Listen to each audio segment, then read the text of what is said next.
আমার চ্যানেলে আপনাদেরকে স্বাগত। ক্লাস 10 বা মাধ্যমিকের যে রায় ও মার্টিন প্রশ্নবিচিত্রা আছে, সেই রায় ও মার্টিন প্রশ্নবিচিত্রার ইতিহাস এবং ভূগোলের যে সমস্ত সায়েন্টিফিক সাজেশনের প্রশ্নগুলি চ্যাপ্টার ওয়াইজ আছে, প্রত্যেকটি সায়েন্টিফিক সাজেশনের চ্যাপ্টার ওয়াইজ প্রশ্নের উত্তর এই চ্যানেলে ভিডিওর মাধ্যমে আপলোড করা আছে। তো আপনারা ভিডিওগুলো দেখতে চাইলে অবশ্যই চ্যানেলটি সাবস্ক্রাইব এবং পাশে থাকা বেল আইকনটি অবশ্যই প্রেস করে দেবেন এবং ভিডিওগুলো ভালো লাগলে লাইক এবং বন্ধুদের সাথে অবশ্যই শেয়ার করে নেবেন। আমি বিশ্বজিৎ মাঝি আজকে আপনাদের সাথে আলোচনা করতে চলেছি 2026 সালের রায় ও মার্টিন যে প্রশ্নবিচিত্রা আছে, সেই প্রশ্নবিচিত্রার ভূগোলের মডেল কোশ্চেন পেপার 8 বিভাগ ক। 1 নম্বর, বিকল্পগুলির থেকে সঠিক উত্তরটি নির্বাচন করে লেখো। 1.1 দুটি নদীর মধ্যবর্তী ভূমিকে বলে ড্যাশ, কয়ের উত্তরটা দোয়াব বলে। 2 নম্বর প্রশ্ন, হিমবাহ ও পর্বতগাত্রের মধ্যে যে সংকীর্ণ ফাঁকা দেখা যায় তাকে বলে কি না বাঘশুণ্ড, ঘয়ের উত্তরটা। তারপরে 3 নম্বর, এরোসল হলো কি না ধূলিকণা, কয়ের উত্তরটা। 4 নম্বর প্রশ্ন, বিশ্ব উষ্ণায়নে গ্রিন হাউস গ্যাসগুলির মধ্যে প্রধান ভূমিকা পালন করে, কয়ের উত্তরটা CO2। 5 নম্বর, ঋতুভেদে যে স্রোতের অভিমুখের পরিবর্তন হয় তা হলো কি না মৌসুমী স্রোত, ঘয়ের উত্তরটা। 6 নম্বর, মোড়াকোটালের সময় চন্দ্র ও সূর্য পৃথিবীর সাপেক্ষে নিম্নলিখিত কোণ অবস্থান করে, 90 ডিগ্রি, গয়ের উত্তরটা। 7 নম্বর, শহর থেকে স্বল্প দূরবর্তী স্থানে পৌর বর্জ্য পদার্থ জমা করার পদ্ধতি হলো কি, ক্ষয়ের উত্তরটা স্যানিটারি ল্যান্ডফিল। 8 নম্বর প্রশ্ন, ভারতের একটি মূর্খ বৃষ্টিচ্ছায় অঞ্চল হলো কি, কয়ের উত্তরটা শিলং মালভূমি।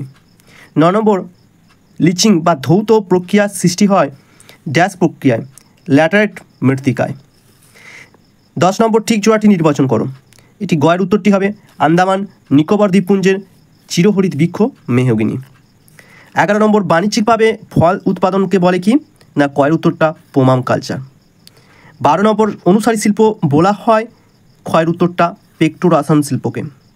13 নম্বর, অতি বিরল জনসংখ্যাযুক্ত একটি রাজ্য হলো কি না সিকিম, ঘয়ের উত্তরটা। 14 নম্বর, ভারতের সূর্য সমলয় উপগ্রহটি হলো কি IRS। তারপর দেখুন বিভাগ খ। 2.1 নিম্নলিখিত বাক্যগুলি শুদ্ধ হলে পাশে সু এবং অশুদ্ধ হলে পাশে অলেখ। তো প্রথম প্রশ্নটি আছে, প্লাবনভূমি বদ্বীপ আরোহণ প্রক্রিয়ার ফলে গঠিত হয়, এটা অশুদ্ধ। 2 নম্বর প্রশ্নটি, ওজোন গ্যাস সূর্যের অতিবেগুনি রশ্মিকে শোষণ করে, এটা শুদ্ধ।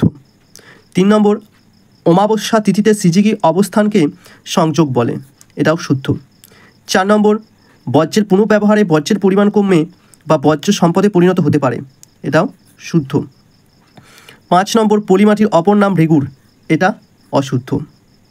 6 নম্বরে, ভারতের অধিকাংশ ধান শীতকালে রবি শস্য হিসাবে চাষ করা হয়, এটাও অশুদ্ধ। 7 নম্বরে, মৌজা মানচিত্র হলো একটি বৃহৎ স্কেলের মানচিত্র, এটা শুদ্ধ। তো 2.2 উপযুক্ত শব্দ বসিয়ে শূন্যস্থান পূরণ করো যে কোনো 6টি। এই প্রশ্নের উত্তরগুলো আমি খাতার মধ্যে লিখে রেখেছি, আপনাদেরকে উত্তরগুলো দেখাবো এবং প্রশ্নগুলো আমি বলে দেবো। 2.2.1 প্রথম প্রশ্নটি আছে, ড্যাশ জলবায়ু অঞ্চলে ক্যানিয়ন গড়ে ওঠে, শুষ্ক জলবায়ু অঞ্চলে। তারপরে 2 নম্বর প্রশ্ন, এলনিনোর অর্থ হলো কি না দুরন্ত বালক। তারপর 3 নম্বর প্রশ্ন, ড্যাশ স্রোত সমুদ্রতলের উপরিভাগ দিয়ে প্রবাহিত হয়, উষ্ণ স্রোত। 4 নম্বর প্রশ্ন, ভারতের বৃহত্তম হিমবাহ হলো ড্যাশ, সিয়াচেন। 5 নম্বর প্রশ্ন, ভারতের উচ্চতম সাধু জলের হ্রদ গুরুডোংমার হ্রদ।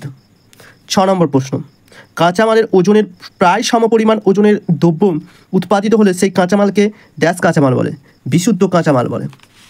7 নম্বর প্রশ্ন, উন্নয়নের জীবনরেখা বলা হয় ড্যাশকে, জলপথকে। তারপর 2.3 একটি বা দুটি শব্দে উত্তর দাও যে কোনো 6টি। এই প্রশ্নের উত্তরগুলিও আমি খাতার মধ্যে লিখে রেখেছি, উত্তরগুলো আপনাদেরকে দেখাবো এবং প্রশ্নগুলো আমি বলে দেবো। 2.3.1 পৃথিবীর বৃহত্তম পাদদেশীয় হিমবাহের নাম কি, মালাস্পিনা হিমবাহ। 2 নম্বর প্রশ্ন, অ্যানিমোমিটারে কী কাজে ব্যবহৃত হয়, বাতাসের গতি ও দিক পরিমাণ করা হয়। 3 নম্বর প্রশ্ন, আর্দ্র শীতকাল কোন জলবায়ুতে দেখা যায়, ভূমধ্যসাগরীয় জলবায়ুতে। 4 নম্বর, পৃথিবীর কোন স্থানে দিনে কতবার মূর্খ জোয়ার হয়, 2 বার। 5 নম্বর, ভারত ও পাকিস্তানের সীমারেখাটির নাম কি, র্যাডক্লিফ লাইন। 6 নম্বর প্রশ্ন, ভারতের প্রাচীনতম লৌহ ইস্পাত কারখানা কোনটি না টিস্কো। 7 নম্বর প্রশ্ন, ভারতের মহানগরের সংখ্যা কটি? 46টি। 8 নম্বর প্রশ্ন, আরএফ এর পুরো নাম কি? Representative function. 4 বাম দিকের সঙ্গে ডান দিকেরগুলি মিলিয়ে লেখো। তো প্রথম 1 নম্বর আছে পোস্তরমার মরুভূমি, কী হবে না হামাদা। 3 ই ওয়েস্ট কী হবে? Circuit board. 4 মৌসুমি বিস্ফোরণ মালাবার উপকূল। আর কেন্দ্রীয় কৃষি গবেষণা কেন্দ্র পুসা। তো ভিডিওগুলো দেখার জন্য অসংখ্য ধন্যবাদ। নতুন ভিডিওগুলি পাওয়ার জন্য অবশ্যই চ্যানেলটি সাবস্ক্রাইব এবং পাশে থাকা বেল আইকনটি অবশ্যই প্রেস করে দেবেন। ভালো লাগলে লাইক এবং বন্ধুদের সাথে শেয়ার করে নেবেন এবং আপনাদের কোনো প্রবলেম হলে অবশ্যই কমেন্টের মধ্যে জানাবেন। দেখা হচ্ছে আপনাদের সাথে পরের ভিডিওতে। ভালো থাকবেন।